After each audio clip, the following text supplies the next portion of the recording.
Hello everyone, MarcusWolfe here, welcoming you back to another episode of Disco Elysium. Quick disclaimer, I'm right now suffering from allergies, so don't mind if I sound a bit off and a bit tired. Oh, the allergies really took a lot out of me, but my idea here is that if I am still awake, I can still perform. If I can still perform, I can still ad-lib. If I can still ad-lib, then videos galore. For better or for worse.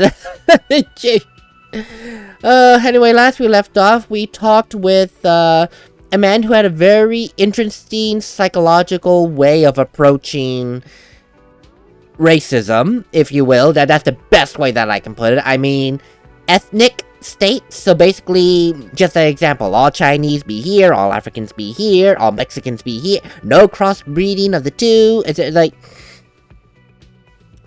I don't know how he got the idea that people crossbreeding can give birth to sterile children. I mean, probably he's taken the idea from a donkey, because donkeys are sterile, but shrug. I don't know his mindset, I don't claim to understand, and I don't want to understand. All I know is he's a big fat R, and I want nothing to do with it. Oh, that said, let's go ahead, see if there's anything new here. Can I talk to this oh wait, no, he's the money man, never mind.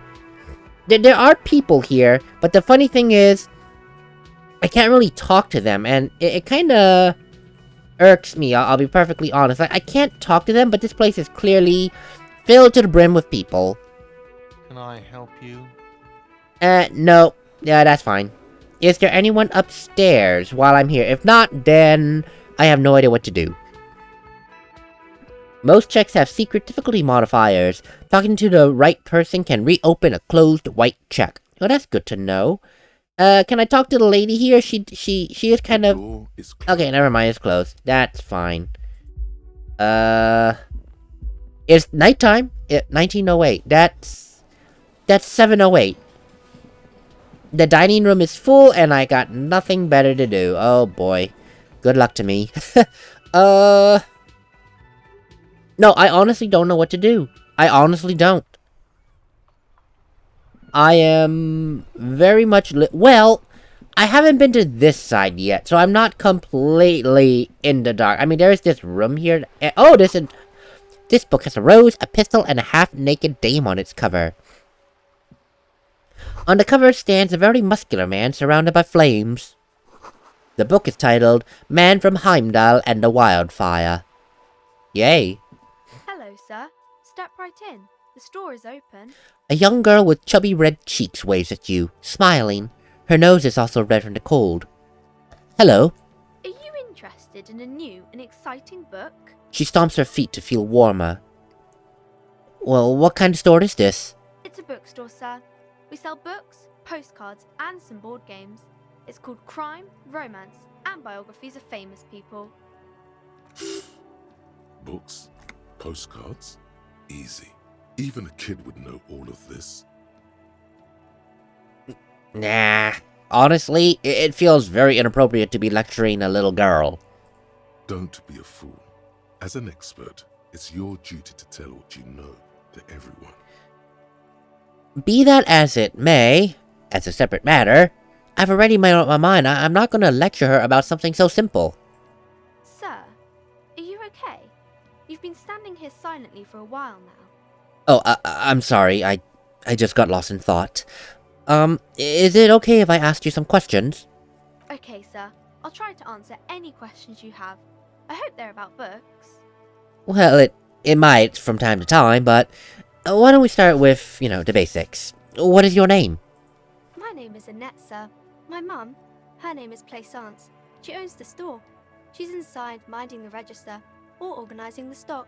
The girl gazes at the window, then suddenly jolts, her eyes wide as if recalling something. Feel free to step in and browse our wares. And you're standing out here in the cold because? I'm signalling that the store is open. Otherwise, people might not know. They'd miss out on the crime, romance, and biographies of famous people. Well, you definitely are such a good trooper, already learning the value of hard work. Thank you, sir. I'm happy to help Mum out with the store. She smiles and stands upright like a little soldier. If you don't mind me asking, shouldn't you be at school or something? Despite the fact that it is 7:12 at night, shouldn't you be at night school? I do my studies at home at the moment. I have to help Mum keep this place running. Huh. I suppose that's fair, but wouldn't you say school is more important than helping your mom run this business? Mum says it's necessary to do both because it builds character. Mum says a proper worker is dutiful. That's how you get ahead in life. You succeed. There is stress and unease behind these words. She's reciting etiquette. Of course. Well, as a child, all children are very impressionable to their parents' to their parents' experiences and influences. So she's being influenced by her mom to do both, go to school and work hard. Which is fine, but... well, maybe a little bit of balance right now and let her decide if she wants to become a workaholic later, you know? But, shrug. So, how's business going? Mum says it's peachy. She was a little afraid at first. There's talk about this house being cursed. I'm sorry. Cursed? Cursed in the way that makes them say that no business has ever really thrived here, sir. That they all go... She's looking for the right word. Bankrupt? Exactly. But we've been doing fine so far. Huh. Though that does sound rather serious. Maybe I should, look into this a bit. We can go into the bookstore and ask about the case. But I don't see much more to look into here. The lieutenant makes a note in his notebook. Yes.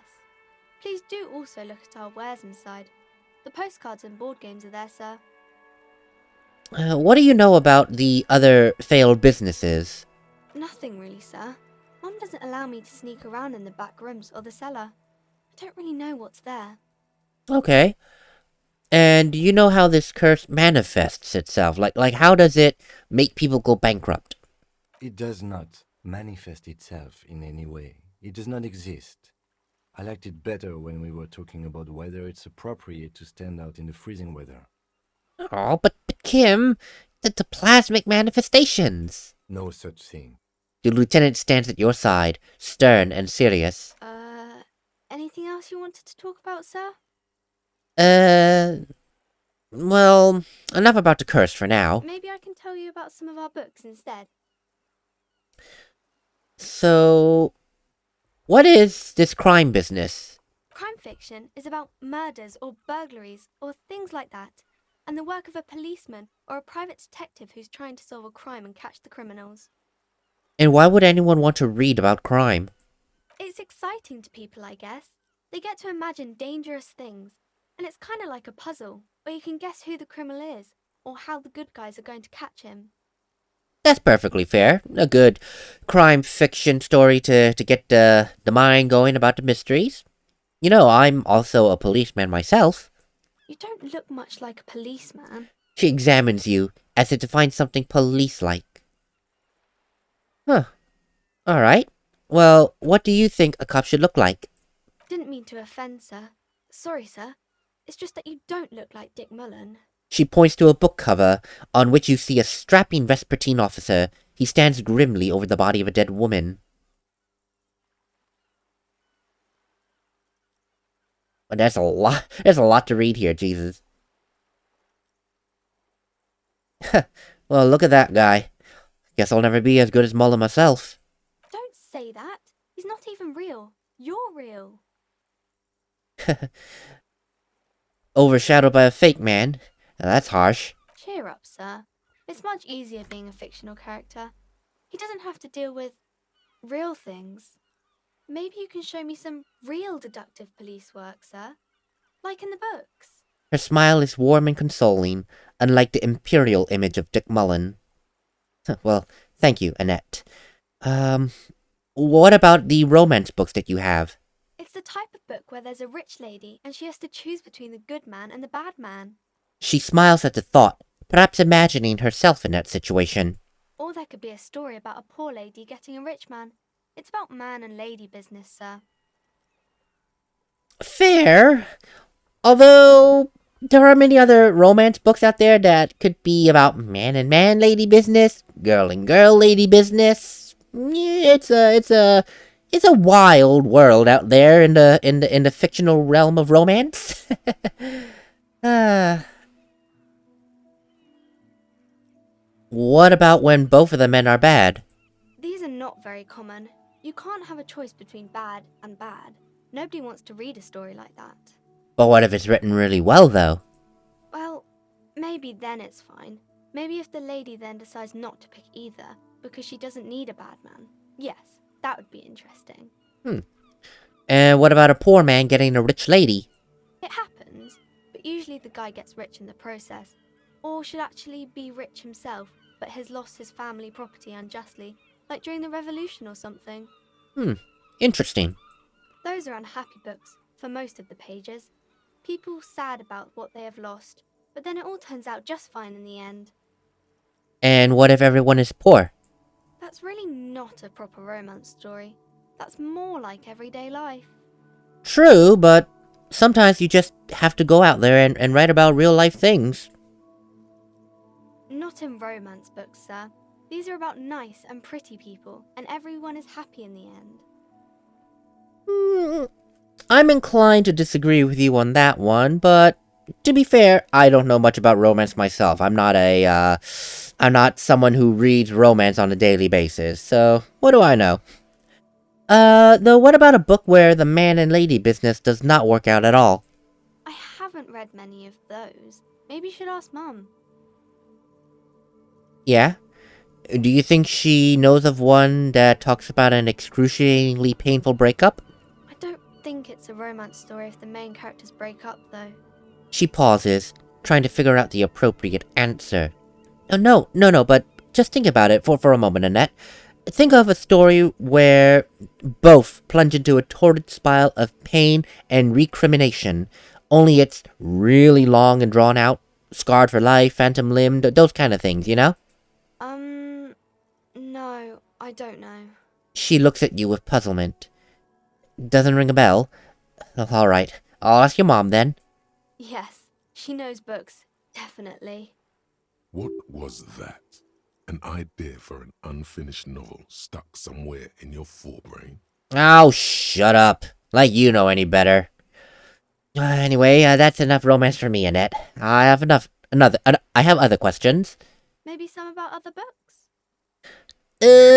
Yeah, about the famous people. Oh, kings and queens and generals of old, or artists and writers, or musicians, those kinds of people. There's usually something extraordinary about them. She scratches her cold, reddened cheek, then continues. I think that's why people read them, to find the secrets of their fame. Seems like most people who read those books fail to get more famous from reading them. Reading those doesn't make the readers more famous, does it? But it does make the famous people more famous. She smiles gleefully. To be honest...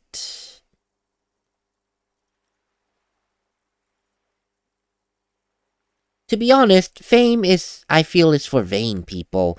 I honestly have better things to do than to go searching out for fame and glory. Okay, sir. She stamps her feet, waiting for what comes next. I'm sorry, but I understand you're being polite, but you can't keep calling me sir. I'm just a working man. No, sir, I can't. It would be too tiring to refrain from it. It's already tiring enough to remember to say it all the time. It's nice of you to say I could stop, though.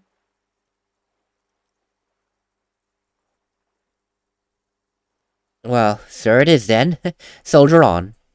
By your command. Ooh. So we can do this. She has anxious body language and is afraid of the curse. I'm going to deduce something now. Oh, one of those. Well, I just need a 3. How can I possibly mess this up? Cough, cough. I'm gonna mess this up. 2 possible numbers and I'm gonna mess this up. I'm telling you. Actually, no, just 1, because all I need is a 3. If I get snake eyes, then I really lost. Oh, boy. The girl keeps her hands folded, hidden. Why is that? Wait. My total is 14? I thought it was 5.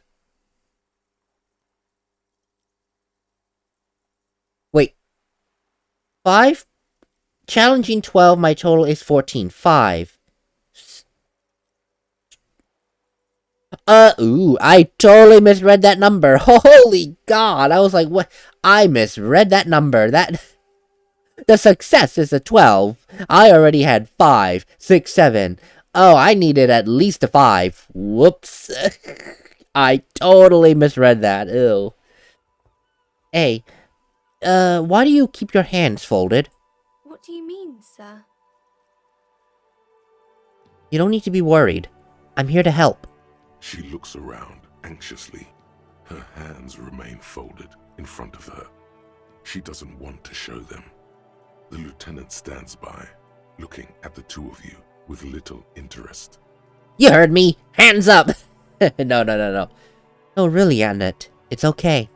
She brings out her reddened hands, her nails frayed, nearly chewed down to the flesh. You bite your nails. And you knew this from me keeping my hands folded? She shoots you with a suspicious glance. Well, that's only one. There were a few other hints. Well, Oh, that oops. proves nothing. Anyone could do an easy deduction like that. I did not mean to pick that.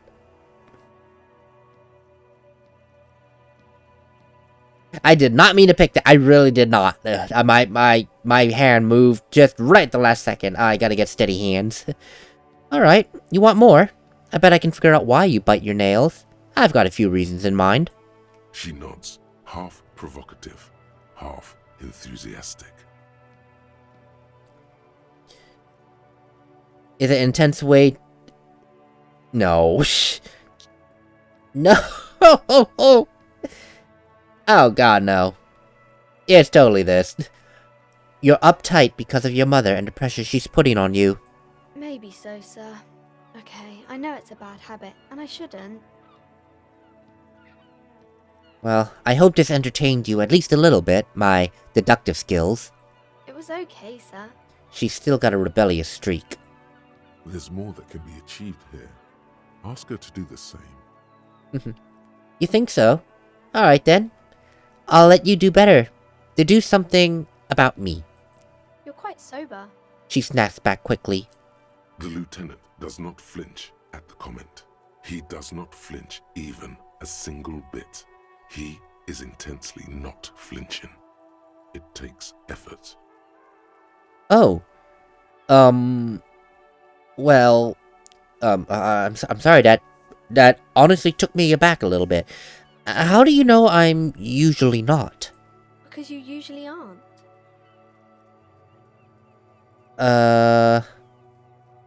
Well, to be fair, I'm also sad and my head hurts.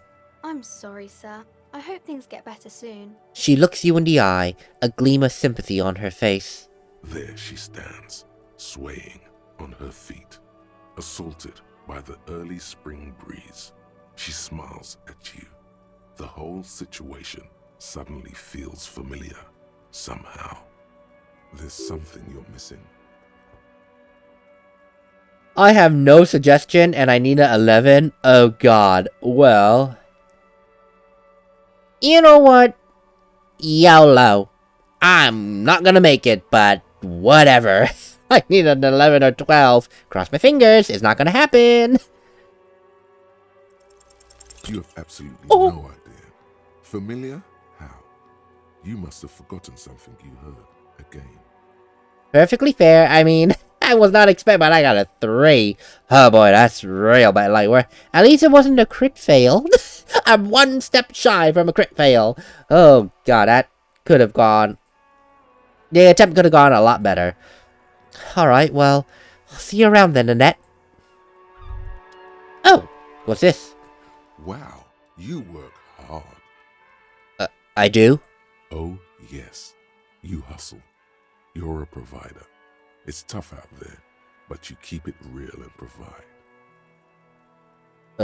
What hard work do I do exactly? Look at yourself. You're a human pedometer. You must have walked 200,000 steps down cracked asphalt, mosaic, sand, and linoleum after you re-emerged. That is the sign of a hustler who never gives up. The world is harsh and people are evil. You didn't make it that way, and you won't let it break you. You ride. Well, I suppose if you put it that way. Yeah, yeah, I do write a little. A little. You make money. You got gills, baby. Got those black papers with the faces of the innocents on them. You bring in the Franco Negros and the Solas. It ain't easy, but you do it. Day in and day out. You didn't make the rules, but you won't lose.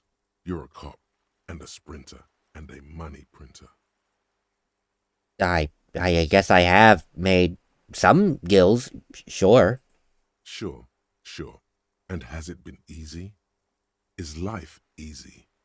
Have you not gone into cardiac arrest?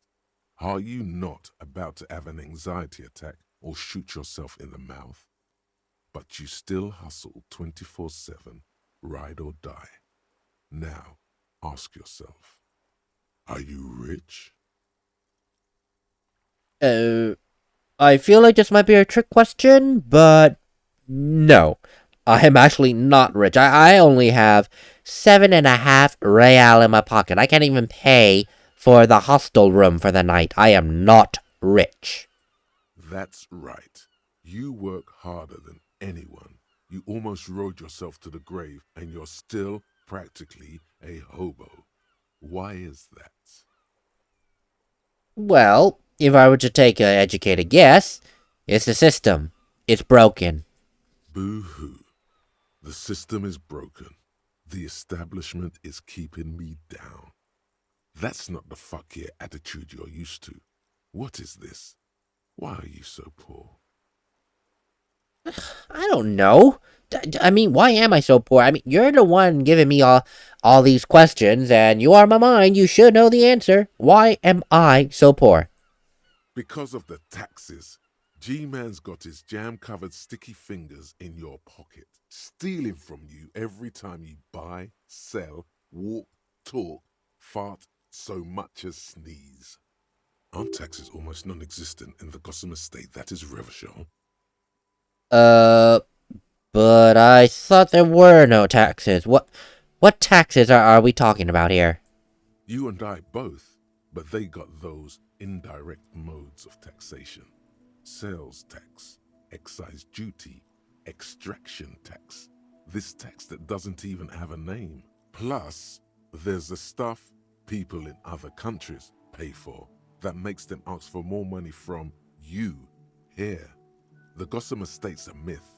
In total, the coalition government is taking 98% of all your money. I'm a free market fundamentalist. 98%? Forgive me for saying that. That seems like a obscenely high number. What are you not sure about? They're milking your nipples till they bleed. Can't you see? Aren't you sick and tired of having bloody nipples? Well, I do have sensitive nipples, so them bleeding are kind of a pain. Still, how is deregulation going to help me with that? It's all about the tax issue, hustler. No other problem in the world is as pressing as top marginal tax rates. And don't you fucking forget it. Why did we all of a sudden go into into the world of accounting a bit here? I feel like that I'm right now getting my degree in accounting, and I feel like we just jumped into the accounting world, marginal tax rate, and then we're like talking about, where are we? Sales tax, excise duty tax, extraction tax, an unnamed tax, export tax, which is what stuff from people from other countries pay for, so we export to them. And then pretty much import tax when they bring to us. So why are we talking about that? I'm confused, but whatever. Thank you. That confused me. Hey, psst. Yeah? Yes, you. Word on the street is you're ready to start building communism again. How come there's word on the street? You keep saying things like, down with the bourgeoisie, eat the rich, sodomize the landowners, impale all people who have more than 25 real in their pocket, literally murder all human beings regardless of their political beliefs. That kind of stuff. I'll admit I might have said some mildly left-wing things, but, I never went that far. Oh yes, the mask of ambivalence. Don't deny it. You're about to rip it off and reveal the monstrous seven-eyed lamb of global communism that would devour and masticate mankind. Everyone can see that. So tell me, do you have any questions before we fire up the big communism builder? Or do we get right down to it? Well, since you're just randomly throwing this into my face, let me ask, what is this communism you're talking about even about? Failure. It's about failure. Just that? Failure? Yes, abject failure. Total, irreversible defeat on all fronts. Absolutely vanquished, beaten, curb-stomped and pissed on. Until you came along.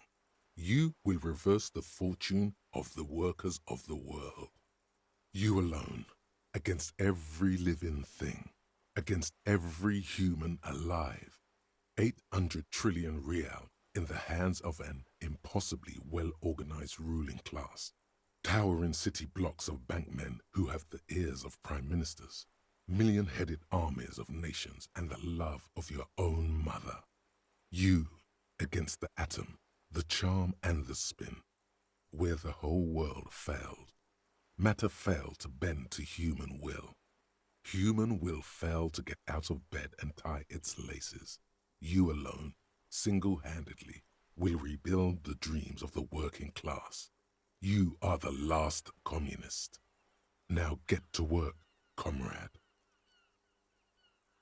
No, that sounds very tiring. I don't have it I don't have it in me. I'm already beaten down and broken. Not to mention I don't believe in communism. So, no thank you. Very well. I guess no one will build communism then. Tell the working man it's over, unless anyone has objections. No objections. It's mathematically impossible to achieve a classless society. Everyone knows this. Anyone? Anyone else? There's no one? There's no one. Okay then, lie down and let the water carry you downstream. Alright, go ahead. Bye-bye, communism. Woo! Yeah, Yeah, I get the idea of communism, and it sounds great on paper. The unfortunate thing is, and we have seen this time and again with certain countries, North Korea, that when you try to introduce a classless society, which is what communism is trying to do, where everything is equal, as equal as it can be, that's like a utopia. But then you get, dictators, those that will stay in power because, well, guess what? Everyone is equal, no one has more power than the dictator. So it kind of becomes a very strange and awkward place of communism. Sounds good on paper and theory, but execution has been terrible. I mean, there's Russia, from at least World War II. I think Russia is still communism, yes, but yeah. And then North Korea adopted the ideals of Russia's communism when North Korea lost World War II and had Russia back them up to bring them back off the ground. So they were under Russian rule, which was communism, and then when Russia went away, said bye-bye, you're on your own, North Korea decided, you know what, forget it, we'll just stick with it, it's easy. Boom. And then we got corruption galore. Yay. So it sounds good on paper, but no. So let's look at these books. A book about pate.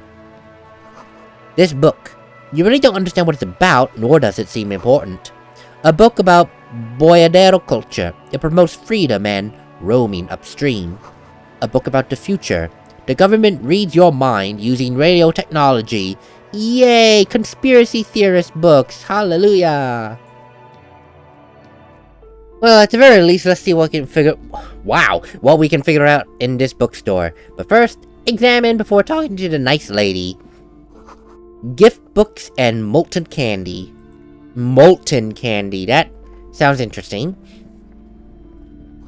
Old sports magazines tucked away in a dark corner of the universe. A small mountain of colorful board game boxes. There are numerous types of games for all ages. A lot of shelf space seems to be taken up by Wirral-related merchandise. Miss, what kind of board games do you have here? Wonderful board games, sir. The Viticulturist is a classic for sure, or perhaps you'd like Archipelagos of Insulinda, a very educational game for those interested in geography. Raubritter is a fun game of economic competition, but can get quite intense after a while. We have games for the whole family. You can play with your children. So Raubritter is basically Monopoly. Sure. I don't feel as if I have any kids. Friends are technically like family. She fiddles with a pendant, thinking. For playing with friends, I'd recommend Suzerainty. It's a civilization building game where you build a civilization, then set off to brutally colonize and repress other civilizations. It'll cost 12 real. So that's basically Civilization. It's basically Civilization. Sure. Never been interested in it, but thank you so much. What about all these Wirral things? Lousy auras there. No, role-playing games are popular among those types. You know, who are into those kind of things. Personally, I don't like it. Not at all. I've heard they turn people into occult enthusiasts. That they have rituals where they try to summon entities. Highly immoral stuff. You can still buy them, though. She looks across at the table, crossing her arms. Why does this game keep attacking me?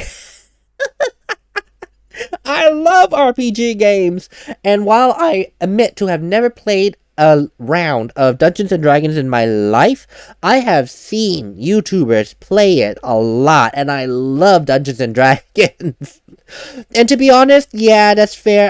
I remember hearing, like, in the 70s and 80s when Dungeons & Dragons was starting, and it's like, okay, I summoned the Great Lich to attack your people and all that. So, yeah, you can see how some of the not profane. Some of the more devout Christians and Catholics will be like, what the hell is my child doing? He's summoning the devil? No, you cannot play this game. This Dungeons and Dragons. It's terrible. You know, all that. I almost said profane, but that is the wrong word. That's like the opposite of devout. Oh boy. Well, yeah, so I feel like I'm being attacked here. This game is attacking me. Well, let's look through the pile of Wirral-related items. An endless variety of source books, lore books, and codices litter the table. The topmost book is titled Welkin Compendium, 2nd edition. There's also a large hardbound tome with intricate cover art, The Hunters of Katawak, Boreal Creature Compendium, and a Pick Your Path adventure game book titled Tales of Wirral, Cavern of Velkrag. Books in a board game section? Who wants to read books?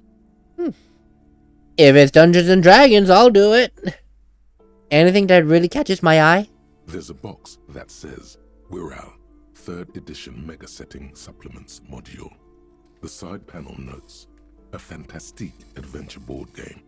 New maps and miniatures.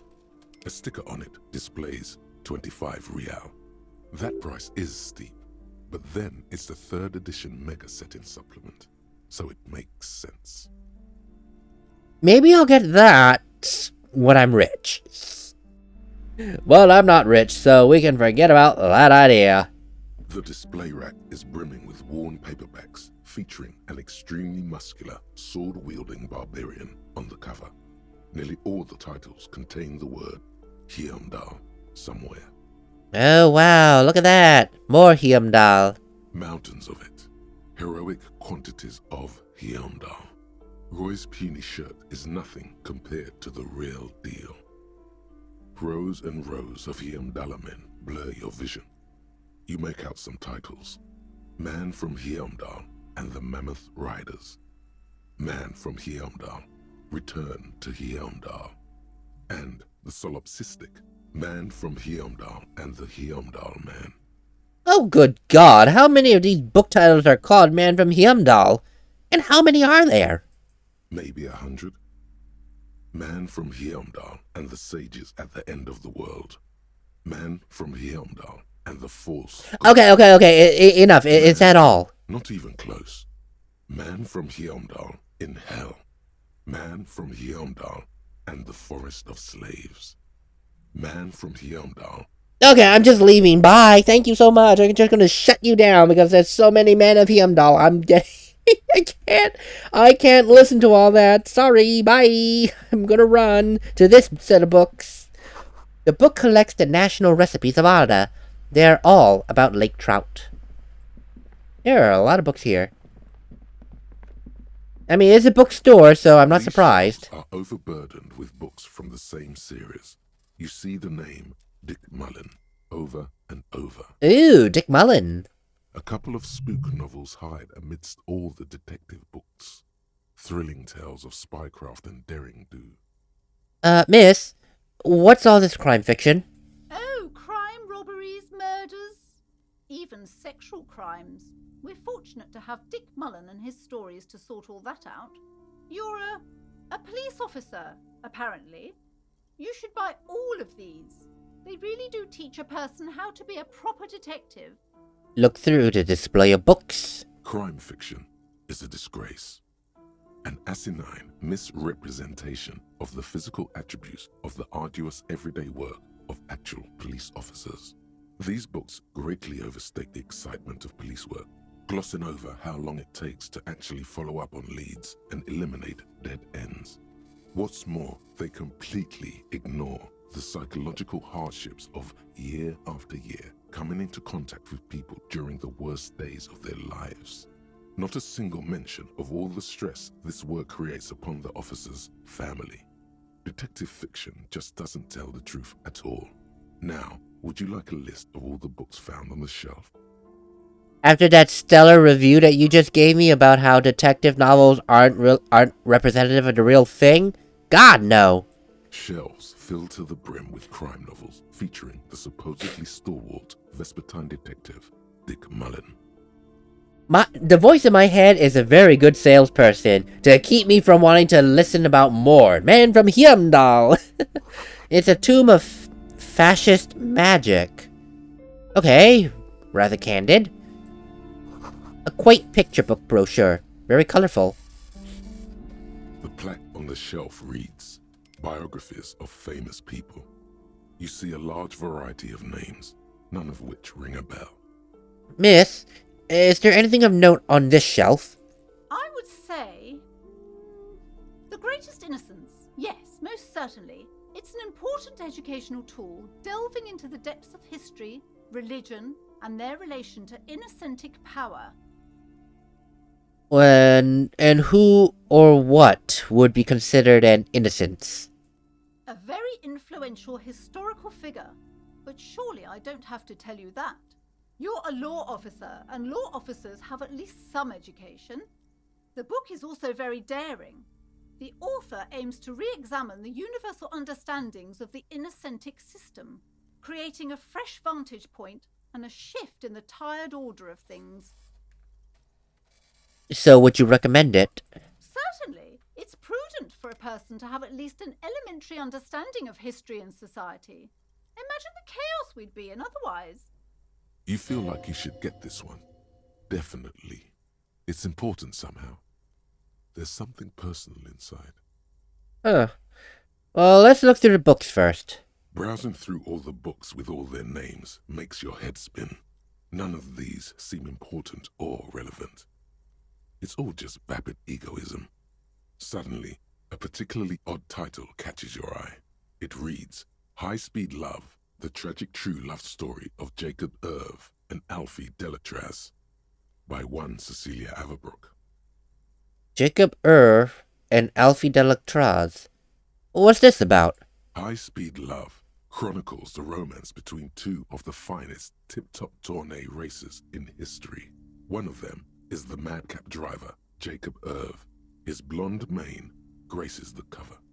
Next to Irv's life story, you see a slim biography of an Occidental rock star called the Anti-Star. He's famous for shooting morphine into one of his eyeballs and cocaine into the other. Wait, I'm sorry, what? What? Next to that, Revacholian radio personality Guillaume Bevy stands in front of a rundown drug den. He's a permanent fixture on Channel 8, reporting on real-life crime and ruining cops' days. I really must insist you buy one of the books. Reading them is not for free. Do still browse though, but not too long. I'm sorry, I did not mean to rush you. You are browsing. Go ahead. Take your time. Time is commerce. Sure. I'll have to remember about this book, because they said it's interesting, but I'll think about it later. Anything else of great importance? We got, looks like a cartographer section. Several maps have been attached. Oh, it is cartography. Hidden inside the alcove. They're held up by small pins. The board has come loose from one corner. No, really, it's like, this looks like a cartography corner. I was half joking, and it's like, oh, it is cartography. The maps look old and faded. Your eye catches a map of Insulinda, a map of Revachol, and a map of Martinaise. Let's look at Insulinda. This large map displays archipelagos. You see a constellation of small dots on the light blue emptiness of the Insulindic Ocean. The largest in the northeast is La Caillou. You are here. Another far away in the southwest, Seminese Islands, Ile de Fantôme. I'm sorry, I just saw Caillou, and then I remember that children's cartoon, Caillou. I'm sorry, I just remember that from Caillou. That's where I get Caillou from. Oh, God. Ozon, Laurentide, Fas à la Mer, Archipelagos, North Arcade Islands. All just specks of dust on the vastness of the Insulindic. On the edges of the map, the color fades into a blur of dotted lines, black and white, disintegrating into mathematics. In the northeast, a dust mite stands on the north coast of Caillou in a bookstore. It's you. Can you see cities on the islands? You can on Caillou, Revachol, a single black star, on Ozon, Fondelaire, and Vilmandu, on archipelagos, Croyan Moran, Villiers, on Seminine, Olduvai, and on Laurentide, Deora of the Seven Seas. 850 million people live on these little dots, an oceanic world of culture and commerce torn apart by history. The ocean breaks apart into a tangle of cosines and azimuths, all pointing into pale nothingness. Windy is the north azimuth. Grad is the northeast azimuth. Samara is the east azimuth. Seol is the west azimuth. Isolas, they're called. Connections to other worlds. Words past the Insulindian, unknown to you. You only know you've never been there. You have little idea what they are. Distant stars, gods. But looking at them makes you feel almost non-existent. Whatever they are, the Isolas are immeasurably large compared to you, and very, very far away. Damn, 17 on Encyclopedia. Yeah, I wasn't getting that at all. Perhaps they are gods. Gods of distance and outer dust. Alright, let's look at Revachol. The north coast of a verdant island is shattered by the delta of a river. It is the River Esperance. Countless bridges put the shards back together, connecting city blocks to river islands. La Delta says a great artificial heart in the center, teeming with life forms and construction. To the east, rolling hillsides, Le Jardin, Stella Marie, the suburbs of Saint-Baptiste, swallowed up into the megacity. They sound rich to you. This is Revachol East. And how about west of the river? Hudon, it's somewhere to live. Not bad. Then there's Jamrock. It's bad. People shouldn't live there, but they do. Then Forberg. It's almost as bad and much larger. Then Coal City. It's the worst. Damn, living in the West sounds bad. And what about Martinez? It's so small you can't even see it on the map. No, wait. There it is. North of Jamrock, the strip of coast next to the Greater Rivershell Industrial Harbour. It looks downright despondent. It's almost Coal City, to be honest. No, this is somewhere to be. This is all you have. But it's still something. Streets and sodium lights, the sky, the world. You're still alive. That's a way to look at it. It's all I have, but it's still something. It's a place for me to be. That is definitely a way to look at it. How about a map of Martinez? It's not really a map. It's a tourist thing. A picture postcard with buildings on it, drawn from an isometric perspective. A date in the upper right corner says 48. Still, it's detailed. Could be pretty useful for scouting ahead. You see the jagged boxes of an industrial harbour, even the whirling in rags there. Miss, is it possible that I can buy these maps? I'm sorry, officer. The map of Martinez is the only one available. The other two are not for sale anymore. And besides, you could scarcely afford them. They're quite valuable, though they might not look it. The map of Martinez is 90 cents, though. Why is Martinez so cheap? That old thing. It's an out-of-date map of a tourist location that never was nor came to be. From when some design studio people tried to spruce the place up 4 or 5 years ago. They also renovated the horse statue, set up those coin-operated viewers, and designed the new street lamps. The place does not look like a successful tourist trap, does it? Interesting. So, what happened? Why didn't the plan go through? They didn't get that far, for some reason. A shame the project never got going. Would be nice if someone fixed Martinez up. All these ruins are bad for business. I have to agree with you, miss. I do. And how about... Well, look at this first.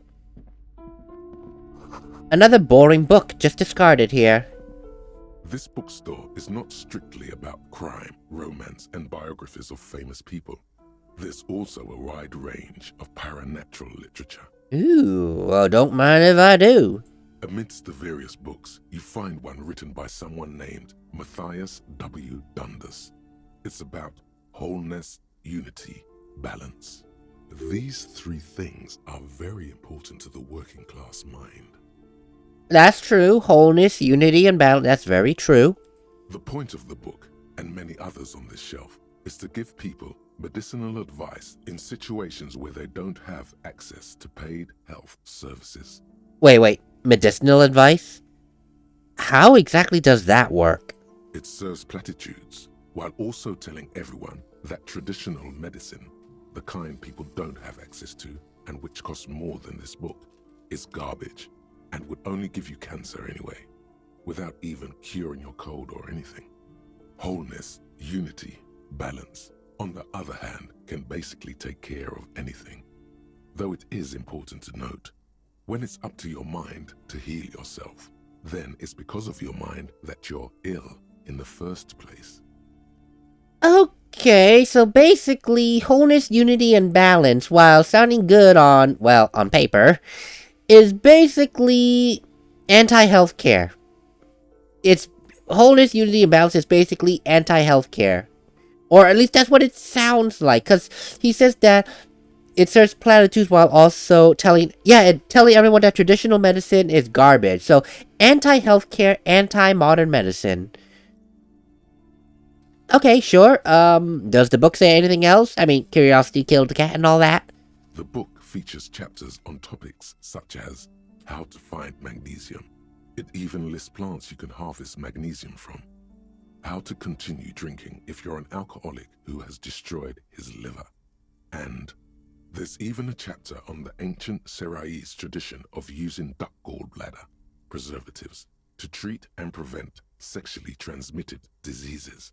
Pre and post factum apply. Nothing worth buying. Okay, so alternative medications. Sure. No. Miss, just being curious, though, but what books are these? Sir, please, no browsing in that shelf. That wisdom is not for free. I can't have you end up, like, opening a police store next door and stealing my customers. Oh, no. I can't have you end up opening a police store next door and stealing my Well, at least you soft admitted that this book is, kind of implying the use of otherwise non-legal medication. Should I be confiscating this? Thank you, bye. Oh, God, I love how she just, like, soft admitted that those books aren't exactly the most kosher. Thank you, what is this? Everyone knows the most interesting thing about fascists was their magic. I don't understand what that's supposed to mean, fascist and magic, but whatever. You see a set of tattered curtains blocking the way to another room. A strange cage-like trinket dangles from the curtains. Excuse me, officer. The back room is strictly for employees only. Well, if you don't mind me asking then, what's back there? Nothing. Now please go back to browsing the books. Don't you feel compelled to look at the books? The books are all you care about. Are you doing some sort of hypnosis with me? She speaks almost as if she's trying to put a spell on you, urging you to buy more books. Oddly enough, the more she tries to draw you away from the curtains, the more alluring they become. Well, let's look at a strange cage-like trinket. You see some kind of charm, an irregular polyhedron assembled from bones, sticks, and straw. Inside, a disturbing fish head with empty eye sockets stares at you. This is a traditional Seminese ward, meant to provide protection against ill luck, bad dreams, curses, and other supernatural scourges. And who exactly were the Seminese? Inhabitants of Ile de Fantôme, the Seminine Islands down south. Aside from poking at it suspiciously, there is nothing else to do with the fish head charm at this time. The curtains remain shut before you. Alright, well, I guess I'm leaving these curtains alone for now then. Curiosity killed a cat for sure, and we are almost at 1 hour, so we are gonna call it quits here. Oh boy.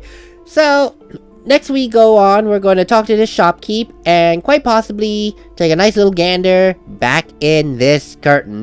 Like, why does she have a fish head charm on curtains? And why does she always touch her pet? It's like, the second time when she touched her pendant, it's like, are you trying to put a spell on me by invoking the powers of that pendant? So, not only is she knowledgeable about books, quite clearly, she might be a bit superstitious. Or maybe she's trying to instill upon her the powers of a Wiccan. I don't know. Shrug. All I know is, I'm done, I'm tired, my allergies, I've been keeping it at bay, but my nose is killing me. So I'll take a break and see you all on the next episode. Later, everyone!